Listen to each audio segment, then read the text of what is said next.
Hello, welcome to another series of the Inforunners podcast. Today we're talking about that mystery.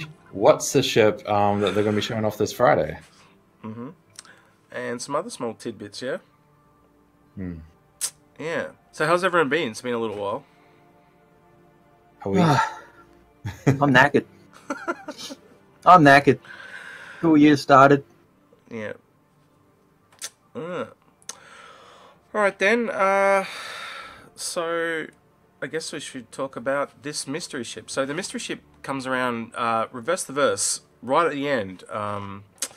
Disco Lando basically stated that there is a new ship shape coming in this week's ATV.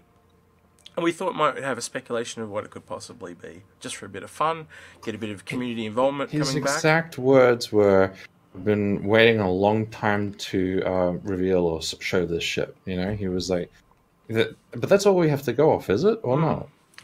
Well, I've got a bit of an idea, but I will show you what I think it's going to be after you guys tell me what you think it's going to be, and after maybe some people in chat tells me what they reckon it's going to be. Yeah, I've got a little bit of an inkling, a little bit of a thing that I've gleaned off the roadmap that I'd like to share with you all. So we'll leave that for a little bit, and then I'll show you. But tell me, what do you guys think? So, Algared, what do you think? Okay, a ship we haven't seen.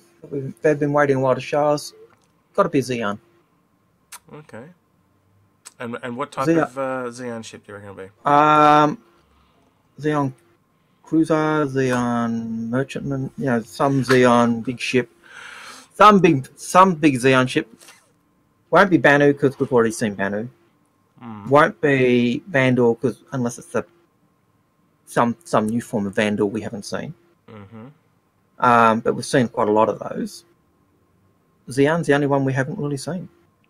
So Xeon. Okay, and yeah, but what type of function would it be? A street sweeper? Would it be a mine layer? Would it be what would it be? Like in your, I know that's extreme because you really got nothing to go on. But tell me what you think it could.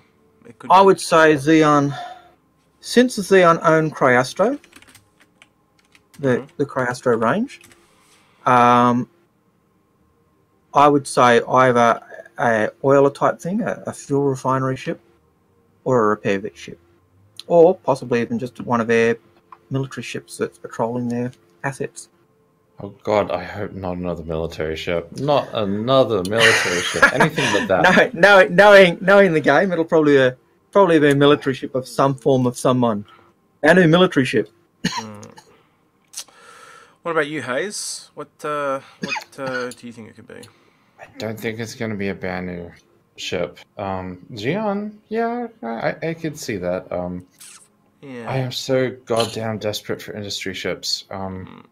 It's not a matter of what I think it is. If you're talking about what I want it to be, it's an industry ship of a medium size, like not a starter one. Yeah. But thing of a medium class. That's between a freelancer and a constellation. Something, anything, just give me. Tony's going Zion Hammerhead in chat, so yeah, I was just having to Yeah, the Xeon's competitive Yeah. Hammerhead. Actually, for some that would reason, sell. because they're like turtles, I just see them having these big armored, hunky things in space, like more, and their race is very more defensive than because we they're know not the alpha on their planet. They're more of a defensive creature on their planet. So we know that the Cartual is the human variant of a Xeon scout ship. The owl is human. Yep. I think it's the cartoony, but hey. Yeah, I do think a Zion ship is a good idea because we've already got 2 Banu and only 1 Zion, so that makes a lot of sense to me. And we've got a lot of Vandals, so yeah, that kind of makes a lot of sense. But so if it's a race or a place we haven't seen, and they've been working on the Xeon language and doing a lot of the cultural stuff with Xeon, so Yeah, I could Xeon's see far a more place ahead for than Banu. Sorry? Well, the Xeon language and culture is far more ahead in development than the Banu. So Yeah. they only have one little tiny scout ship which has been nerfed. And that little scout ship isn't a Xeon ship, it's a Xeon modified ship for humans. Yeah. So we haven't seen any Xeon ships per se. That's technically true too. I actually I know this is a tangent, but my biggest disappointment with that Cyan was when they made it go from 2-seater to 1-seater. That kind of killed my whole buzz about that ship. Because at least then, if you put it back to a 2-seater, it's somewhat in line with the Reliant core.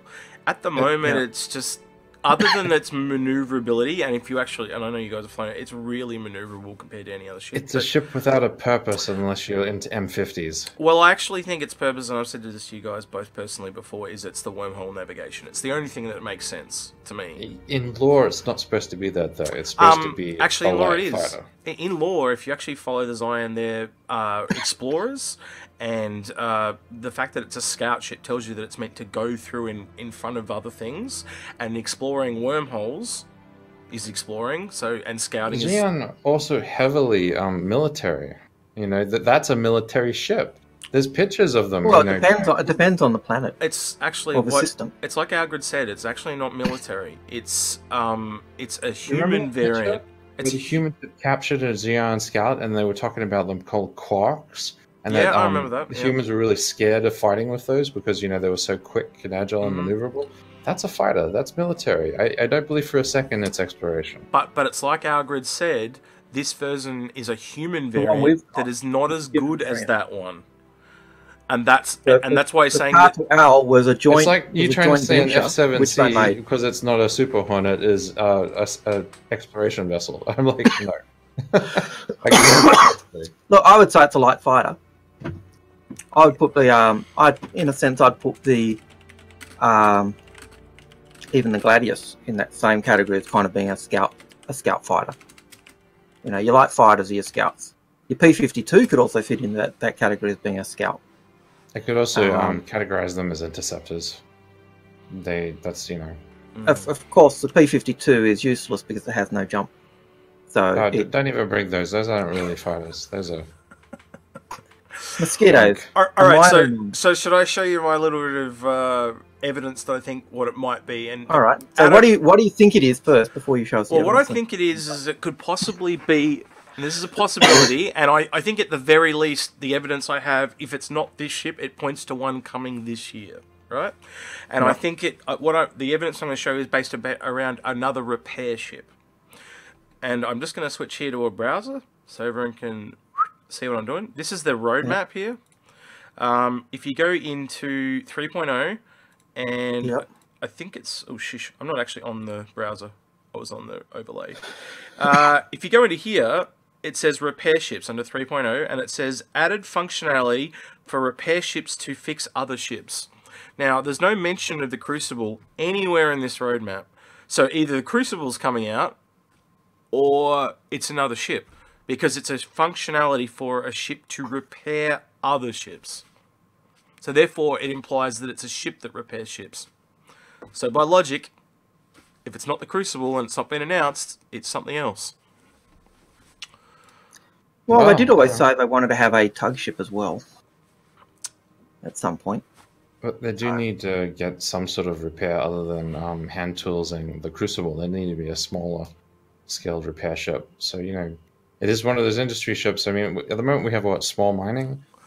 Maybe small salvage was being considered with the Drake rating thing. But, you know, no hint of a small repair ship has been actually proposed or shown. So, you know, that's out of the main professions, you know, that's one they have to cover.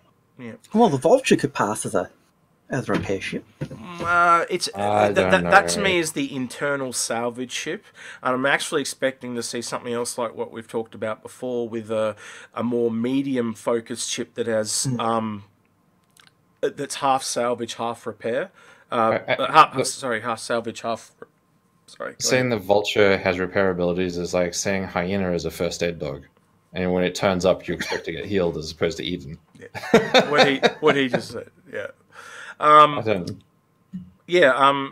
Bashik in chat mentioned something about the Kickstarter drone. They've actually got that listed on the same place there as the roadmap, but it specifically states the word ship. And that lends credence to it either being the Crucible that has never been mentioned, and I think it's I don't even think it's in white box or grey box. Like, it hasn't even been started. So that implies to me that there's another small or medium or smaller than the Crucible ship coming for repair. Here's what I think. I think that maybe they're actually going to sell the small repair drone. Maybe the whole idea of having a drone is you can have it in your cargo, open up a rear hatch, and let the drone go and aid with repairs. And that way, it's not a dedicated repair ship, but any ship that is equipped with drones can help repair other ships. I'll give you that. Yeah, that could be the case. I mean, they have been moving to smaller concepts, and it is the very first month of the year. Normally, it's very low key. Yeah, but if you read it, it actually says added functionality for repair ships to fix other ships. And if you actually expand it out, it actually says the mechanics necessary for players to use specialized repair ships to perform ship-to-ship repairs on other players or NPCs. So that's not a drone. That's a ship-to-ship repair. On a ship, it becomes a repair ship. If you bring mining equipment with a ship, then it's sort of a mining ship. It's not purpose-built, but any ship can be a repair ship if you have drones.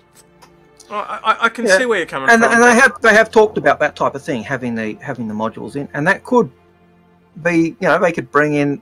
They did originally talk about a repair module for the Caterpillar, so maybe we actually finally see the Caterpillar have some use besides being a massive, monstrous. That's right. It's supposed to be the Swiss Army knife of ships. It's supposed to be modular and be able to do a bit of everything, and having an actual repair drone is just one of its many features you could have. I mean, they talked about drone bays in the Caterpillar before with salvage. It's just a matter of instead of having salvage drones, you'd have repair drones. Even a repair bay. I don't see a problem with that. Have it, the doors open up, ship pulls alongside, kind of form some form of seal, bang, do the repairs. Kind of open up all the doors, and you've almost got a dry dock, haven't you? You kind of pull up a ship, and then you can walk on those doors while you do your repairs to the side. Sorry, I was just replying to something in chat. Yeah, look, it could be a drone. I'll totally give you that, but I'm hoping and praying that it's another ship. And they have mentioned we're going to get more utility ships this year, and I'm hoping we need more utility ships. Especially in that small to medium lineup. And I think that's very clear that the community wants that, given from the vote of the Vulture. I think that's really clear. Like, there was so many... Like we all instantly assumed, and when I say everyone, I mean everyone, just assumed the Kraken was going to win. But then everyone kind of went, what do we actually need? Well, I think there were two reasons why the Vulture ended up winning. Because of that initial... the Kraken is a carrier, let's go. And everyone voted for that. And then you had the other votes for both the Vulture and the medium kind of class ship. And both the ships would have wanted. But the one that had the best chance, had the highest percentage, was the Vulture. And so people put their vote onto that rather than put it on the second ship, which would be harder to catch for the Kraken. The other option is perhaps we'll actually see the Vulture. I still would have preferred to have seen not just the Kraken. I'd have preferred not just have us vote on the Kraken and the community vote on the Kraken or whatever it was, but I'd have preferred to see the community vote on those the three options. The Kraken, the medium ship, the Star Lifter. Vote on those. Which one of these three is going to go into this vote, and then vote on it. I just think it was a missed. The entire voting thing was just messed up opportunity from the start. Every time they've done voting, they've messed it up. Like I still go back to give you the worst one. Was when they did the Next Great Starship. Every other vote up till the final episode had been done a week in advance. Then they decided to do it live, and literally after the first ship had been shown, the website crashes, so you can't vote for the second ship. Yep. And then they claim that these guys have won? Yeah, basically they couldn't even say, okay, we got this wrong, we'll start voting from the start after the show. And, just... Because... I know. I'd talked to a lot of people before the show, and the people that I had talked to said the other can't even remember what it's called now. It was an origin. The Boomslang. The Boomslang had won, not the Redeemer, because they were all going to vote for that, and that was, you know, quite a large number of people I talked to. This is back when I was doing Star Signal, so I had a lot of, you know, a bit further reach than I do now, and that's what I heard back. Like, okay, cool, so that's probably going to win this week. And then when it turned out it was the Redeemer, I was just like, oh, I'm disappointed. I didn't get the ship I wanted, you know, so... And I look at that vote and then look at this vote, and it seems like the Starlifter and that, I actually think, like you guys have just said, if they were in the vote, I think it would have been a different outcome.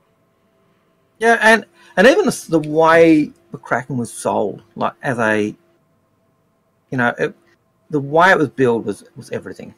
You know, it was a carrier, shipping dock. Yeah, it was the least fleshed out of all the concepts that they actually got. And yet it was, but because it had everything, it was just too good to be true. But people went, "Yep." Well, and I think that was the other reason why people started to not vote for it. They gave such vague details about it. Everyone assumed it was what they wanted most. Exactly. So it could be everything and anything. Yeah, and not only that was because people hear what they want to hear. One developer said this, one developer said that, and another developer said this, and then they just added them all together, and so it was this massive thing that it could never ever be. Yeah. But I actually reckon the way they described it, the Kraken is actually 3 ships. It's you know, I could see a need for a ferry to cart ships into verse, and CIG even said from the beginning there will be some form of way to do that. AI controlled. If there's an AI doing it, I can't see why humans shouldn't be able to have a ship that does that. Yeah. A truck stop idea, a mobile truck stop for when you're setting up planetary, you know, a new system. That's kind of the Banu, though, isn't it? Though? But the Banu merchantman is kind of that, but it's not the truck stop where you can actually land and, you know, and offload your cargo and other stuff. You can kind of do that with it. The Banu merchantman's a flying bazaar that lands, and when the cargo boat comes down, it like brings a shop down onto the landing zone. So I think the only thing it wouldn't provide is repairing and refueling. And quite frankly, again, you could possibly do that with a Crucible, or there might be another ship. That's true. You know, I could see a role for it. I could see a purpose of it in the verse. How I'd see the mechanics working, I'm not. Yeah, I think if you took it in, you know, almost like it'd have to be almost prone to being a target as the Pioneer when it lands and it's building. You know, Pioneer's sending out massive signals when it's building, and this thing, I think, when it once you set it up, it's basically set up, and it's going to take days to actually pack it up and move it. You know, that type of thing. It'd have to be something like that.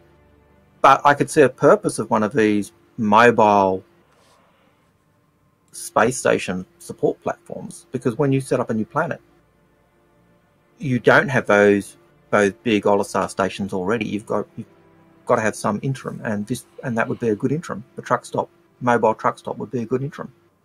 So I could see a purpose for that. I have to agree with Execute now. Thinking about it, since they're putting the repair mechanics in so soon. Like in 3.3, they need ships that can do that. Obviously, Crucible is a no-go. It's a big ship. It is a big ship, and it's nowhere on the planning. Yeah. And they need to get this out sooner because it takes time to build these things. You know, even if it's a small ship, it takes months and months and months. To get it out by 3.3, they need to start now. And he's been stating he's wanted to show us it for a while. And who knows? They haven't already been working on it. A bit like they did with the what was it? The ship bay, Saber. The couple of ships, the Saber. Hey, we've got this new ship and it's ready. Bang. No, what better way to sell 1 million of those things, right? $1 million worth, but yeah. Oh look, I'm not convinced, but I'm kind of looking for what it could be, and I went looking, and that's what I found. At the very least, it could look. I think you're right. It could possibly be the drone. I'll be disappointed if it's just turning every ship into a repair ship by letting it have a drone. That's kind of cheese. But it makes sense though, because it does specifically say you can repair, but you may not be very good at it compared to something that's purpose-built. It does specifically state those ship to ship, so that kind of tells me that it's not a drone. That that's a ship. But they have moving also and said affecting on another ship. they've always said you could always, you could take out your weapons and attach, say, mining lasers and be a miner. You wouldn't be as good as, say, All right, then it could obviously be the prospector or the other one. Same as you could put repair stuff on, but you wouldn't be as good as a crucible or repair ship, but you could still repair. Yeah. So I'd like if it is a small ship, I'd like to see a small ship that's able to, and it doesn't have to be small. I'm talking Cutlass-esque size, something that can go by hand and salvage, and then it can take those and break them down and then use them to repair. But it's a lot slower than, say, using a reclaimer and a crucible, because a reclaimer can just munch entire ships and get lots of resources, and a crucible can obviously do it faster because it's got a big facility. So this little or smaller ship that can do both the things the other ships can, but a hell of a lot slower. And that's how you get your balance. you mean that type of idea we suggested several months ago? Yeah. But yeah, I actually would like to see a lot of these smaller ships that are almost like dual roll. And if you go really small to a tiny one, triple roll. But again, just so much slower at doing. So you get adaptability at the sake of amount. And that's I'd love to see an Aurora Caterpillar with the ability. It's a small modular type ship. It's a good, lots of things. Not particularly great at some things. Do you know, that's a really good point you bring up there. What if it's just a module for the Caterpillar? Well, I said that earlier. I think it's too early. Yeah. Well, also, we know that they had that commercial from the end of the Hammerhead talking about the firing cannons. What if I've been completely wrong? What if it's modules for the Caterpillar they're going to show off at next week's ship show? Yeah, well, I think they just stuck that in there. And they did talk about those earlier. I wouldn't mind seeing even that the Aurora have its back cargo pod as a workbench type system. You know, it's got repair tools in it. You've got flight beside the ship. You open up the back, and you've got your tools and your materials, and you basically do your handwork. But it's a mobile RMA type roadside assist vehicle. Someone's mentioned in chat there, very similar to what you've...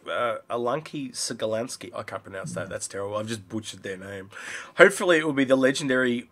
It won't be the legendary workbench. A mid-range repair ship and possibly some repair tools for the basics available to players. Repair shops and truck shops goes hand in hand in my opinion, and I kind of agree with him. It does make a lot of sense for you to land on a truck stop and get repaired and refueled, and I almost see it somewhat replacing Cryastro in a way, but it looks like truck stops might just be more like a takeaway.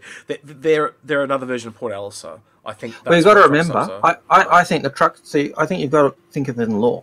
Cryastro is a Xeon company that has moved in, that is moving into, got permissions in the verse, and they're actually moving into the Earth thing. And so you've got this Cryastro fueling and repair type thing using Xeon tech, and then you've got the what did we use before then? What did we use before Cryastro came along?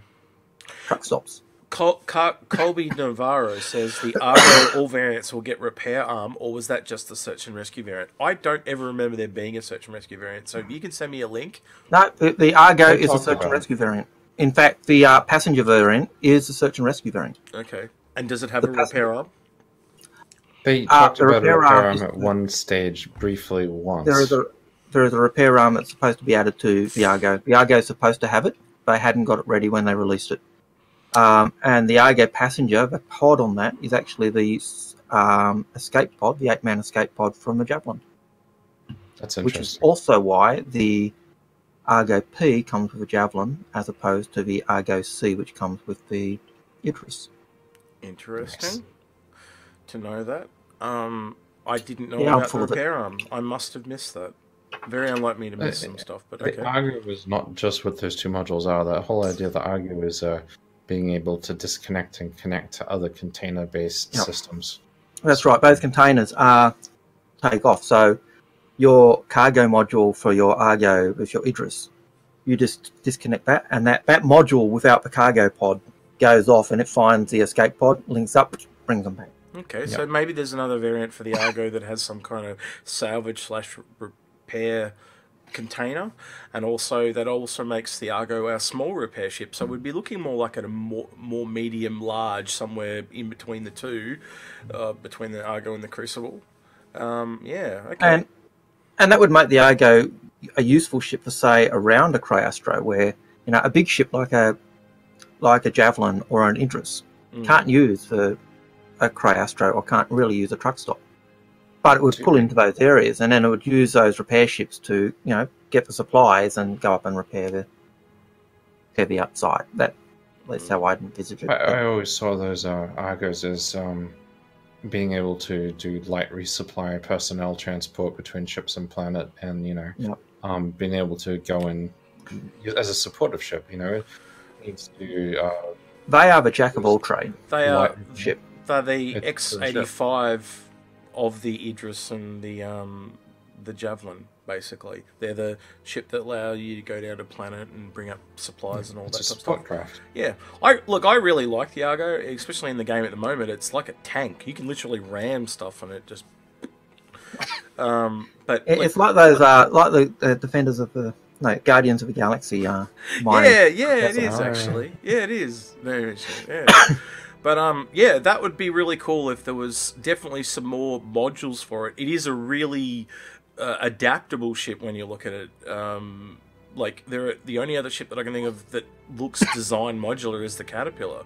So it'd be really cool to see some other things to attach to it. Like when you talk about the tow truck and stuff like that, I've always seen the Argo as doing that type of thing. Like, why isn't there some kind of arm or massive laser thing that connects to it and a tractor beam pulls? Well, it'd need the pod to be extra big engines to be able to tow bigger things or push bigger things. Yeah, so it's a pod that's got bigger engines and a tow laser on it. I could also see in that sense, and I'm going against my normal thing, I hate this, but I could see an attachment that gave it, a jump drive so you could actually move it to a different system.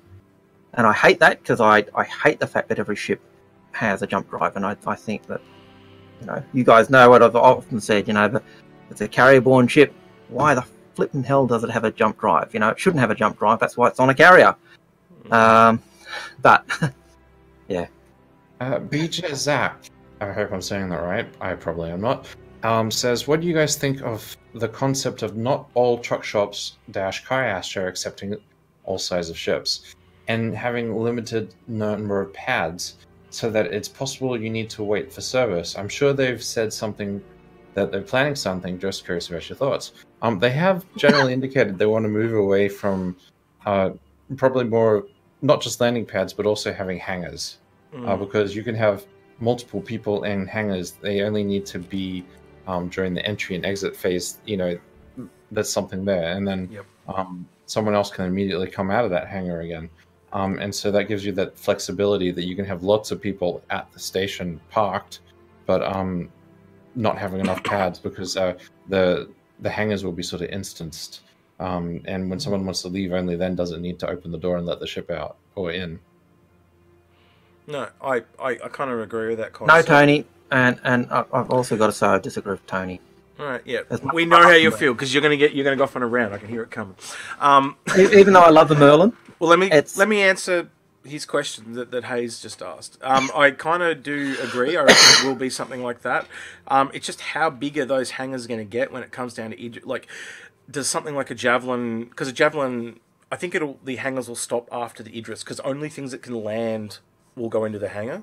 So I think the biggest hangar you're going to see is probably Idris sized. And how many of those would you have at each Cryastro? Probably only one.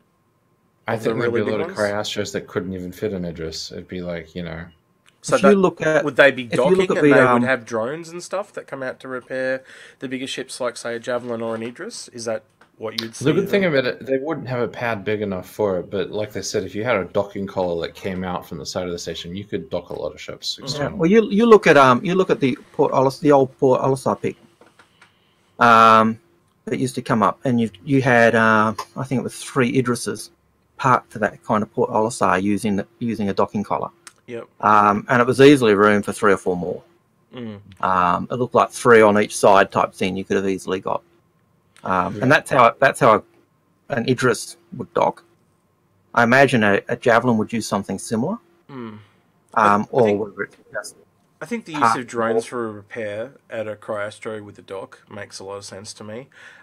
You don't have to have, where if you have the big hangar, that's what I had in my head, was if you had all these big hangars, all of a sudden Cryastro is going to get huge. Where if it can just dock and it just sends out the number of drones associated with your ship and then they come back, it's going to be a lot smaller space. But I think... And they do use drones to repair our ships already, so... Yeah. You could probably still have smaller hangars for the smaller ships. Just touching on what Tony Garcia said, I've often stated, for balance, depending on the size of the ship, is the number of different types of engines you should have. With this, our grid specifically thinks smaller ships should never be able to have the quantum drive, so to speak. Mine is, if it has the quantum drive, it can literally go through the wormhole, but it can't go anywhere. So I think you should limit the size of the ship to the number of different types of engines you could have. That's my balancing theory on it. But how it turns out will probably be different. There's no reason why not every ship can have a quantum, and like was just said in the chat now, a ship should be limited to the distance it can quantum drive by the size of the ship. So if it is only a small snob, it might be able to get around a planet and go to the moon, but that's as far as it's going to get before it runs out of fuel.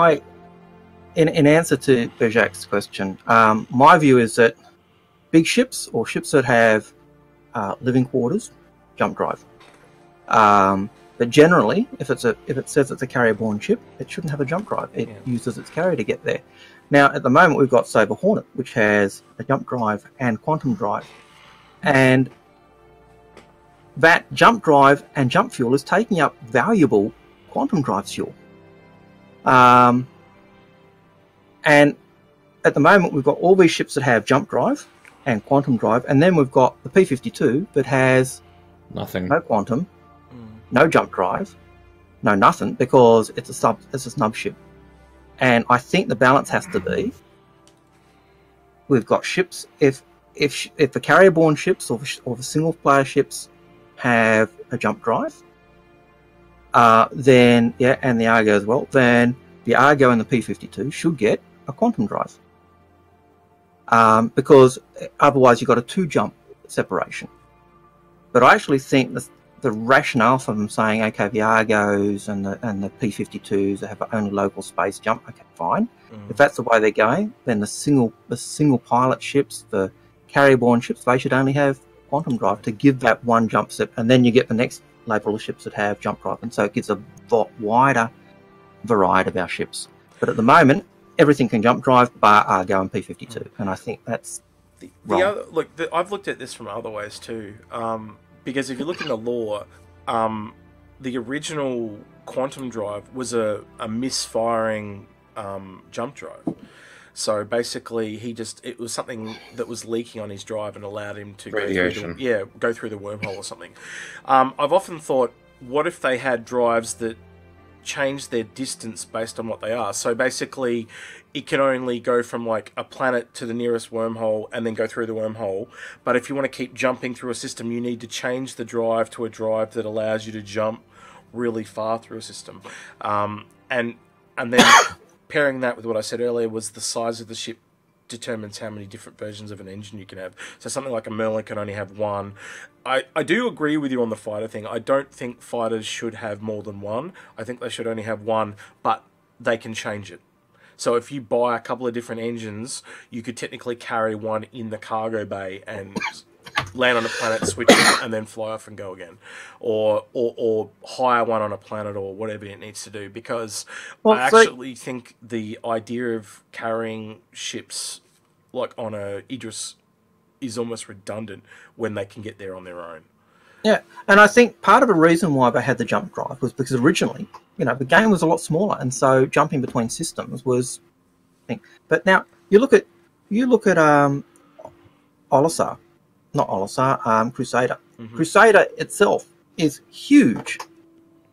Mm-hmm. Okay, and that's not the whole system. We've got 3 more systems. Mm-hmm. Now, a ship in the system can quantum drive to anywhere in that system, that's a huge amount of space. And I've just thought of another way that literally just came to me, and I can't believe anything this before. You can actually balance it on the fuel tank, where if a quantum jump through a wormhole takes a shit ton of fuel, there's a limiting factor, because you can have a small bit to get to the wormhole, a large bit to get through, and then a small bit to the planet. So you can actually base the fuel tanks on the size of the ship, much like I just said. So that's another way they could balance it. That way, when you get ships like, say, something like the Warden, it's got really long range, so it's got more fuel tanks, so therefore it can travel further. But you're still making the carrier ships and even the ferry ships, which we've talked about in the past, redundant. Well, not so much, because if you think of it this way, if the fighters have to continually go to planets off track to get fuel because they can't cross that system, and they can probably only go from one system to the next, then have to refuel. Something like an Idris could probably go through 5 systems without having to refueling. Just when you start to look at it as a solar system thing, it actually kind of breaks it down, because it's going to not only cost you more money to get there and time, as opposed to one Idris flying with all the ships inside it. When you start to think of it like that, it makes more sense to me. But I still look at it in terms of and I know there are problems with this, because if I know there's a known jump point, then that's the point. If I'm trying to interdict the reinforcements to a system, that's where I'd be around. No, it makes sense. If the jump point drops you in a region of that area, not necessarily at a particular point, that would kind of work. You can make up law reasons for that, though. But there's too much gravitational pull, so you can't build buildings near it, or you can't. There's things you can do to stop that. Yeah. Yep. Keep going. But part of the idea would be that if I'm in a system, if I bring my fighters into Stanton's system, and if I'm wanting to attack somewhere, I'm wanting to attack Crusader, I bring my carrier in. I launch my fighters from Stanton. They quantum drive there, and because they don't have jump drives, they've got a massive amount of quantum fuel, because they're not that space is not taken up by that jump drive as well as a quantum drive plus the fuel tank for both. That's giving them more local range in the system, and then they come back home. To me, that seems to make more sense than having every ship with a jump drive. And to me, I've never thought every ship with a jump drive made sense. The idea of ships, and it added to the idea of ships with a bed having relevance. And so, but I know I'm a minority. You make some really good points, and I don't disagree with you on everything. I think fundamentally where I'll lie on this, and Haze, I don't know if you agree with me on this, is it's a wait and see. Because I think if they bring it in and it's crappy, I think we'll make some noise and they'll change it. But my logic, now I've kind of sat here and thought about it, and you really did make me think about it, is they're probably going to do it around the fuel. It's the only thing that seems to make sense with what they currently have. Or that's their first iteration. Will be based on I think that'll be the step they go first, because if they pull out jump drives from, say, the Hornet, there'll be a massive pitchforks Can't and touch their baby. torches complaint. And I think there's something about people that own that ship. They have this real. It has to be, because it's called the superiority fighter. It must be the best. It's like everything else has to be balanced around it. It's kind of strange. My personal opinion is, why limit people? Why force them to do things? If I agree with the idea of limiting it based on fuel. What's the point in having a jump drive on a ship that doesn't have enough fuel to get halfway across the solar system? At the end of the day, and see, if you want to give them a jump drive, sure, it's just one extra add-on. It doesn't have to be particularly big or slow down the ship, but at the end of the day, is that useful for it? That's the big question. Does it have enough fuel to get to the other side of the system, to the next jump point in that system? If it's a small sub-sized or Argo-sized ship, at the end of the day, if it's not useful, maybe you won't equip it because you'll just take more quantum fuel instead. I think that's the way it should be limiting, is you give them the choice, but at the end of the day, it's still a small snub. It's not going very far. Again, yeah, you can kind of limit it with the fuel there. Yeah, I don't know. I'm gonna wait and see, but I think it's gonna. Yeah, be look, we have to wait and see because I don't think CIG really know themselves. No, I think part of the we don't reason even have wormholes. Yep. that's right. We're arguing about something that doesn't exist. I think part of their idea was when they put it in when the universe was a lot smaller. The universe has grown significantly since then, in terms of the system. So let's move on to some of the other stuff that we kind of saw came out today from Colonial Devs. There was the Reclaimer landing gear that I thought was pretty cool. Just want to touch on that real quick before we that move looked pretty on. sexy. I've got to admit, I did like that. Probably the most complicated landing gear we've seen yet. Haze, what did you get a chance to see that or? I did. I saw a quick glimpse of it. It's the way they have to do it because of they want to make sure the landing gear can completely disappear from the metrics. Sorry, the models when it's in flight, so they don't have to render extra equipment. They prefer stuff that packs away and disappears because then they can just exclude it from the model and it's less resource intensive for the engine. So I'm not surprised in the manner and the way that they did it. Because it's not a matter of cutting corners, they're just trying to reduce the geometry. Yep, no, they've done that with all the others. I wasn't surprised at all. But what I was specifically stating was just the sheer way it comes out and the compression. It looks impressive. Just looks. It looks impressive, and there's a reason for it. Yeah. And the motion of it landing gives that. The landing gear gives it that sense of this is a massive, heavy ship. And I could see that type of thing being on the Idris as well, when the Idris landing gear, the Idris landing gear. We saw the Idris landing gear, but it's not as cool. No, it's like a bunch of spring-loaded struts. Yeah, springy but I think no, they've got to get a rework. I agree. Just for the size, it's got to have that sense of this is a heavy ship, and you got that with Reclaimer. You get that with Reclaimer landing gear. Yeah. And then I guess we could move on to the other stuff, which was Org 2.0 that I know you guys both have a lot of, let's say, feelings about. Turbulent to get the org tools right because they've been promising this for 3 or 4 years now. Easily. I'm not holding my breath. I'll run out. I'll believe it when I see it. Before they do it. Yeah. I'll believe it when I see it. And going into the forums and asking people what they need in Spectrum. I've stopped most of what people have said. Yeah, look, we don't even use Spectrum really for our org because it's useless. It doesn't do anything we want. No. So where does our org live? Our org lives on Discord because we can actually get everything we want. Yeah. I get more stuff from Reddit and Discord than I do from Spectrum. The only time I go to Spectrum is when it's on a link from Discord or from Reddit. So, yeah. Yeah.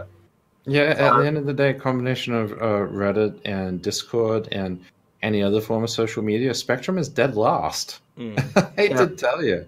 And they're trying to compete with these things as opposed to embrace them. I know. No. And they have a horrible track record of this. It's like at the end of the day, they just want to implement what they think they want to implement and think that because it's there, people will use it.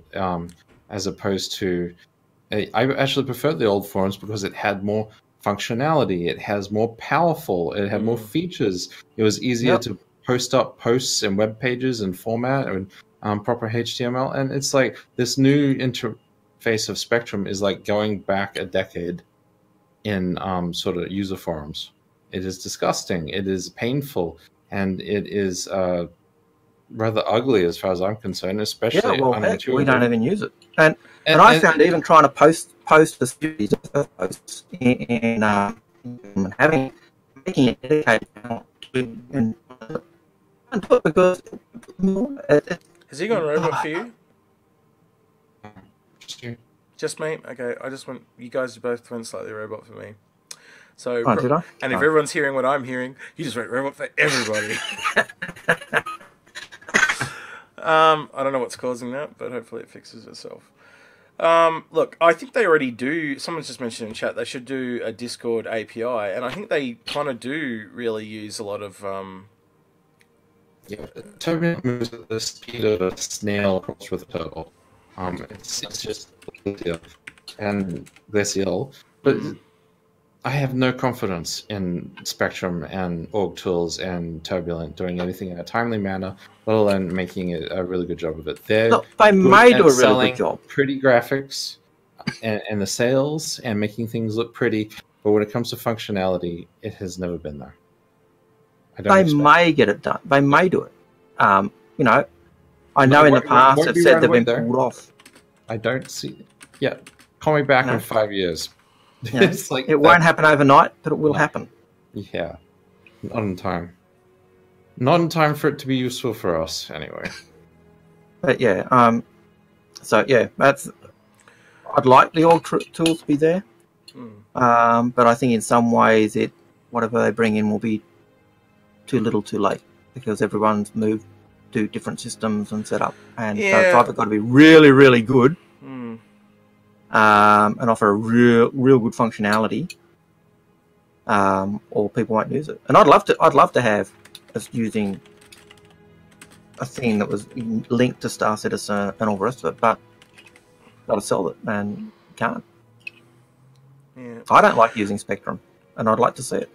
I think it's already got Discord integrated into it because you can paste links into Spectrum already, but until you can kind of make your own chat rooms and your own kind of Discord that's linked with Spectrum, I don't think you'll see people naturally move over from Discord to that. And also, it'd be really cool eventually to have it so that if I'm in a Discord channel in-game, I can still talk to people that are not in-game. So it's all condensed and... Look, I'll give you an example. They've done embedding of images and video, and half the time the video and image-based embedding doesn't even work on the Spectrum site. Yep. It doesn't support streaming-based formats on YouTube. It doesn't support a lot of other type of formats you do. Half the time when I try to upload or stream things, it just says, this is unsupported. At the end of the day, this has been the same since they first released it. They are not going to fix it. They are not going to fix it anytime soon. It's because they hastily implement this stuff and then forget about it. And this format is done by one web development team, as opposed to most websites that are done by professionals who focus on a forum and is used over many, many, many different sites and do an excellent job of it. Spectrum will never be able to compete with professional forum software, with professional voice communication software, with professional social media tools like Discord. It can't, and it won't. What it may be able to do, where it may be able to do that, is when they tie the in-game into Spectrum. Yes, in-game Spectrum stuff. So and from in-game, that's the problem. That's where people Spectrum will come use into it its own. when they're in game. That's when Spectrum will come into its own, I think. Yeah, I think it's going to come further along because let's be honest, most companies don't make any of this stuff. They rely on other third parties to make it. So at least they're doing that. Even other games, they use professional forum software, professional hosting software, professional voice communications. I think it'd be crazy to look at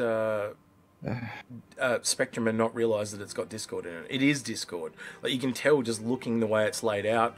It's a bad imitation of Discord. No, I don't think it's an imitation. I think it's a Discord API. I think they literally are using a form of Discord. It is so similar, it's ridiculous. You can't do that. You can't do that? How do you know? Are you turbulent? Did you go talk to the people of Discord? Discord, otherwise everyone else would be using it because Discord is the single most popular platform. I've never seen that happen. Discord don't allow you to just use their software inside of someone else's software. Very simple. They might have brought right standards and we don't know. But no. Yep, I think they would have said so. It would have been in some fine print somewhere and someone would have dug that up if that was the case. Okay. Alright. Is there any other questions from the chat? Or I think we'll wrap it up here. We've been going for about an hour. So, off-topic question. I know you're into LIF MMO. What's LIF Life MMO? is Shootal MMO.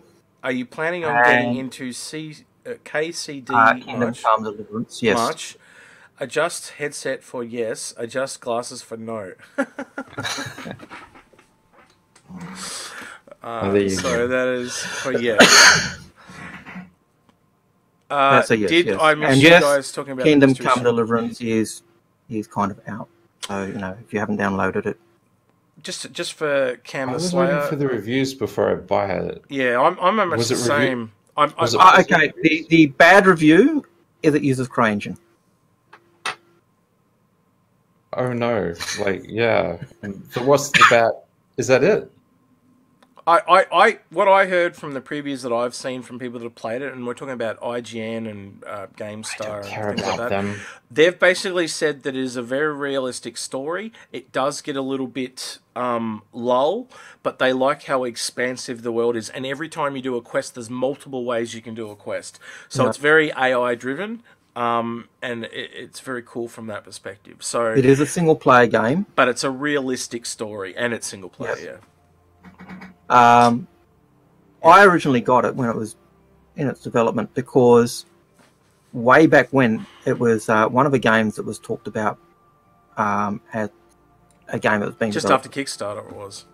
Yeah, and they were using the same the way they were doing layering and clothing. Apparently, they shared tech, didn't they? They gave them the Yeah. clothing They stuff. shared some and- tech on yeah. terms of the layering of clothing and stuff. No, Star Citizen gave them something, and they gave Star Citizen the clothing tech. I can't remember what it was, but yeah. And I see, do they want to have talk. the- I do want to talk about this game, but real quickly, Nasty Nitro just said in chat they do offer an API, Discord API for developers, according to him, and he's got a little web link there. and we use that in our org for our website and a number of other services. But the thing is, if you're going to use the Discord API, it has to tie into the Discord engine, and CRG have no intention of doing that. Because we integrate Discord into our website, into our forums, into our announcement systems, and we have a very good programmer who works with that. That allows to tie that in. But yeah. Look, and in terms of Tony's comments, I do think that Kingdom Come is a great game from what I've seen and from what I've played in the beta. Yes, it's CryEngine, but when it was being developed, it was still rosy. I think they may have done a similar deal that Star Citizen did originally. Bought a license to be able to develop the game, but they just stuck with it. Yeah, they did. Um, My understanding is the CRG was giving support with their engine developers because they stole all the Crytek devs. So that, the CRG had a lot to offer Kingdom Come Deliverance if there was any sort of technical nagging they needed help with. I do know that That's right. Chris Roberts Developed put in in for he put in for one of the biggest pledge, and they made him a custom sword. Do you remember that on the Kickstarter for Kingdom Come at Algared? So he's getting a custom sword. He's for getting one Kingdom of Come. custom swords. Yeah. Chris Roberts is such a nerd. I gotta admit. So yeah.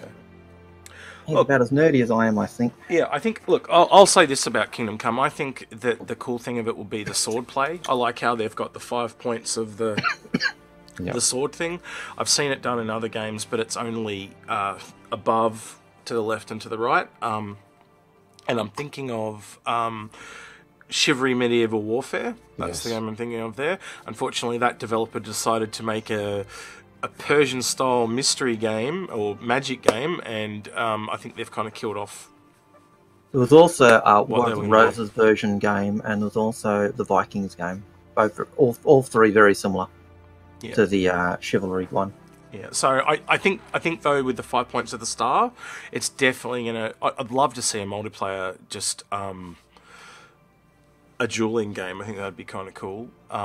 There is another one coming, and I can't think of it off the top of my head. And I know it's on Kickstarter. It was on Kickstarter, and it comes out in August. And it's got a really weird name. I could look it up, and give me 2 seconds. Talk about something, and I'll look it up on Kickstarter. I know what it's called, and it's Life is Feudal is very similar. Life Yeah, is so- Life is But Feudal is very I'm similar. interested- It's grindy. After this, I'm going to literally go through some independent reviews because I just don't trust the big names for. I tend to find that you look at Wow, 2 or I got 3. called a big name. You tend to look at 2 or 3 different reviews, and you make a synopsis of. You don't take one of them for granted. But if they are all saying the same type of thing, then you know... Mortarhow is what it's called. M-O-R... This is their Kickstarter page. I'll jump that in chat. But they actually have their own website, and I backed that just at I think it was like a $10 pledge or something, $10 US. And I did $25. So I get a copy of the game. But if I wanted to get into the beta, which started literally last month, it was going to be $60. So I was just like, $60 just to get it early. I was just like... $60? That's the same game. Big Kickstarter games out recently? Because I haven't found any. I normally back stuff that I like. So. Yep. That's another game I'm in the alpha for at the moment that Tony just mentioned. That's another Crytek game, Hunt Showdown. I am loving that. That's the Old West one you showed me, wasn't it? Yeah. I showed you that one. I really just love the feel of it. It's got really cool natural tension. The way I'd try to explain it to most people is if you know PUBG, how it's got the circle that forces everyone together. In this game, it's got PvE elements, so it's got zombies and little things around, but there's a boss that you've got to kill, and then you've got to banish the boss and then pick up its like trophy or banish token or whatever and extract the token off the map. So while everyone's trying to do that same thing, it forces everyone to the same location, and it flows more naturally. There's no, they're somewhere in the circle. They could be anywhere at any time, but they will just turn up, and it's really cool. Like, I played a game yesterday and I got in, killed the spider with me and my mate, and we killed like 5 people coming at us, walk outside the place, and we're just about to get the exit and get shot in the back. And so the guys pick up the thing and they exit with it and they got all the points. So it was like, all the work for nothing.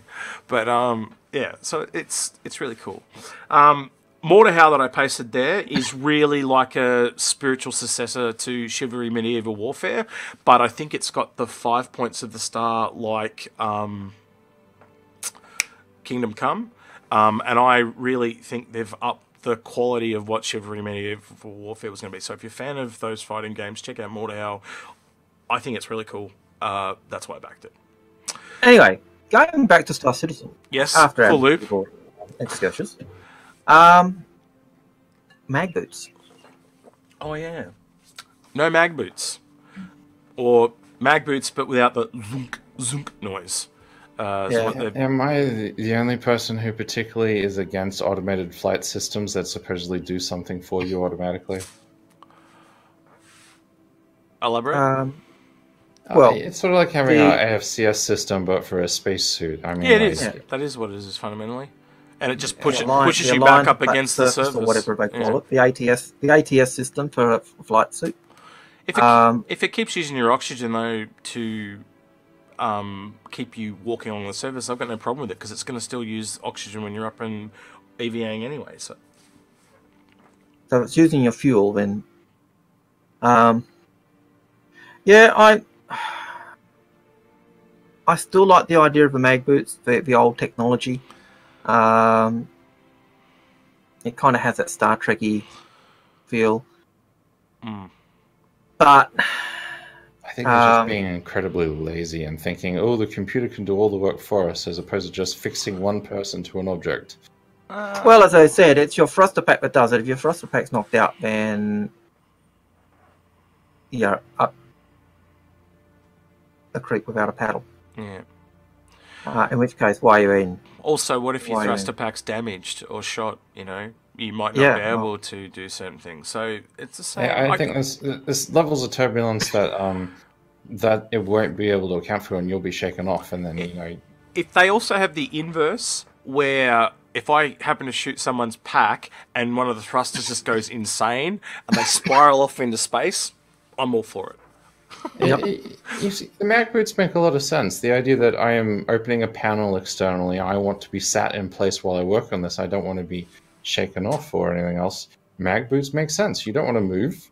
I just want to sit and stand here while I do this work. Mag boots make so much sense as opposed to a thruster pack that's, But there's that problem which the mag boots would only, I'm on a planet, I'm outside the planet on the ground trying to work on this panel. Mag boots shouldn't work in that situation. I'm relying on the local gravity.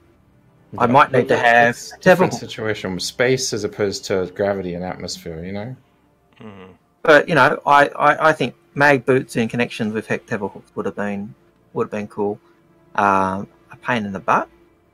Yeah, But I think it would have been cool if they did a combination of the two, where you still had mag boots, but you wouldn't walk with them. You'd just simply affix yourself, and then use the the jetpack for everything else. But then using a tether link to link onto the location where you're at, where you want to work on something, would do the same job.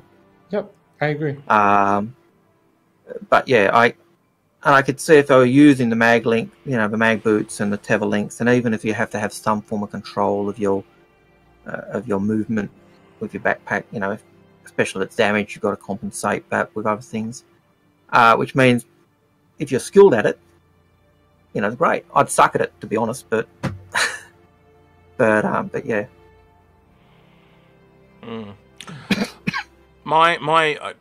I'm as most of these things we talk about today, I'm kind of wait and see to see where it goes. I won't. A lot of our comments have got to be reserved until we can actually see it. I think it's definitely got potential. I'd like to see it from a first-person perspective. I think it'd be really cool to see some combat on the exterior of ships. I also think from a pirating perspective, it'd be really cool if you can... We know they're going to be able to fire people from the Caterpillar at other ships. Being able to land on them and have combat on the outside and then bust in will be kind of cool. Yeah, I think a lot of it's more of that, disabling gravity systems on a ship, and you need relevant ways to maneuver yourself within inside a ship without gravity. Yep, that works as well. Yep. Why? Why? If your suit's going to align you to the surface, then what's the point of turning off your gravity in your ship? If you're invaded, If anything, instead of calling them mag boots, what they should do is call them thruster boots, and basically just have in your boots like 2 thrusters that just fire down and lock you to in position. That to me would work just as well, but they probably don't want to do that because it looks goofy. I'm going to reserve judgment until I've seen it. The ATS system. Someone mentioned ages ago when we were talking about something in the chat here, and he literally said, you need to put fun before anything else. And that is 100% true. Yeah, that was Tony. I think. It wasn't Tony. It was someone... Okay. I'll find it. Hold on. I hope so. I'd like it to be industry-based. I hope it's not military. Cactus 153. It was. All right. We have too many Aegis and Anvil ships and military ships, so yeah, I don't really want another Aegis ship. I'd love a civilian ship. I'd love an industry ship. I could even cope with alien ships. Yeah. Even if they released it and said, "Hey, you can't buy it," but hey, there's a ship in the verse. These are ships you'll see. I can see it being a Zion ship though, like you said. I definitely think some of the smaller ships need to manufacturers need to come up. So Consolidated Outland, stuff like that, and also because Consolidated Outland is very. I know there's a ship called the Pioneer, but I mean their pioneering is in they go out on your own and you're able to take care of yourself, and that the outskirts, living on the outer rim like in Star Wars. I can see that type of repair vessel being used by them, and a mining ship. All those type of utilitarian things fall under Consolidated Outland, and the only ship that I've kind of thought of in recent memory. Was the Starlifter would be under MISC. That's the only other thing I could think of. And yeah, I don't want to see any more Aegis ships. We'll leave it at that. Alien military ship, yeah, I could see that. I could cope with that. I see it, but I don't really want it. Like based on my understanding of the Banu, the merchantman is basically a Banu militia ship, but still. Because it's a militia ship, because they don't seem to have a military, they just have the militia ships, and everyone then comes together and says, hey... Just don't need more military ships. I think Haze has nailed it on the head there. We don't really need more. We might want more, but I think we really do need utilitarian. Yeah. And it's like we've stated today, we need the ones that... The smaller / medium ones. We've got all the large ones. We need the ones underneath that. Yeah, small refueling ship, because we're going to have fueling coming along soon. Small repair, because we're going to have repair coming along soon. Everything we're seeing in June, everything that's coming in June, I'd like to see a smaller / medium version of that. And depending on what the profession is, would how many of those you'd need. So, for example, if we only get the Starfarer, that's going to kind of suck because it's so big. I think at what Algared just said is right. You need a smaller one. But then you get into things like repair. You might be able to get away with just the Crucible and one other. You know, and then you get into mining. I could see them being 3 or 4 different size ships, and same with salvage. So I think they just need to work through what they want to have in the end. And I hope they do it, like I said earlier, where the smaller a ship becomes, the more adaptable it becomes, but the slower it becomes at doing that, which is real life, really.